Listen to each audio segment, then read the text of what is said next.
But I do not think that our consciences should be entirely easy at stepping out of the part of studying nature, learning the truth about it, to change the course of human history. Long ago, I said once that in a crude sense, which no vulgarity and no humor could quite erase, the physicists had known sin. And I didn't mean by that the deaths that were caused as the result of our work. I meant that we had known the sin of pride. We had turned to affect, in what proved to be a major way, the course of man's history. We had the pride of thinking we knew what was good for man. And I do think it has left a mark on many of those who were responsibly engaged.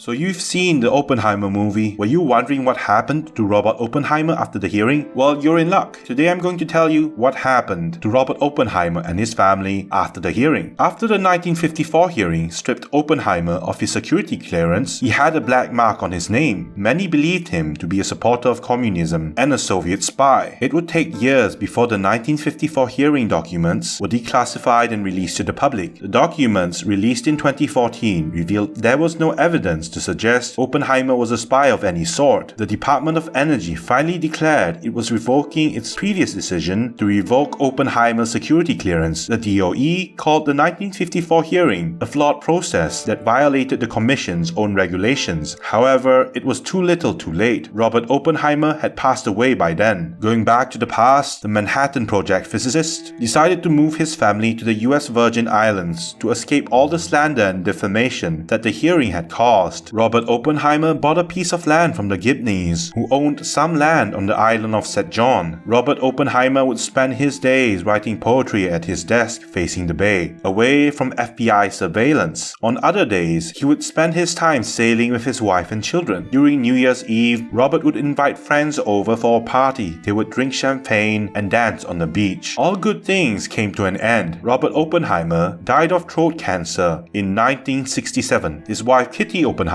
would die soon after in 1972. Oppenheimer's daughter would face a similar fate soon after. Toni Oppenheimer was a translator by trade. After her father's death, she tried to get hired as a translator for the United Nations, but her application was rejected because the FBI refused to grant her a security clearance. The communist charges leveled against Robert Oppenheimer while he was still alive were the reason why Toni was denied her position. Toni went back to the US Virgin Islands to live in seclusion. Over the years, Toni never got over her trauma. Those were the darkest days of her life. Both her parents had passed away. Toni also had 2 failed marriages to deal with. Perhaps due to the stress, Toni committed suicide at 32 years old. Her ex-husband found her hanging from a beam in her family beach house in 1977. After her death, Toni left her property to the people of St. John for a public park and recreational area. Unfortunately, Toni's wishes went unfulfilled for some time as there was backlash from the people who had sold that tiny parcel of land to the Oppenheimers in the first place. The Gibneys, the owners of the island, were still there. They did not want a public park near them. The Gibneys tried to buy the land back to put a stop to the park's eventual existence. They also tried using their right of first refusal on Robert Minor, Toni's executor to a state. However, Robert Minor claimed the right of first refusal did not apply to donations, which Toni's donation of her family land to the people of St. John clearly was. The Gibney couple fought to regain control of the land. While that happened, the Oppenheimer family home fell into disrepair. Graffiti covered the walls of the old estate. The fight continued until both Robert and Nancy Gibney died. Ownership of the land was then handed over to the US Virgin Islands government. They renovated the old house and turned it into a community center. That part of the beach was renamed Oppenheimer Beach. The only one left of Robert Oppenheimer's children is Peter Oppenheimer. After his dad died in 1967, Peter moved to New Mexico permanently. He works as a carpenter at his Perro Caliente ranch in the mountains and has 3 children. I hope you liked the video. Leave a like if you did and subscribe if you haven't already. It's much appreciated.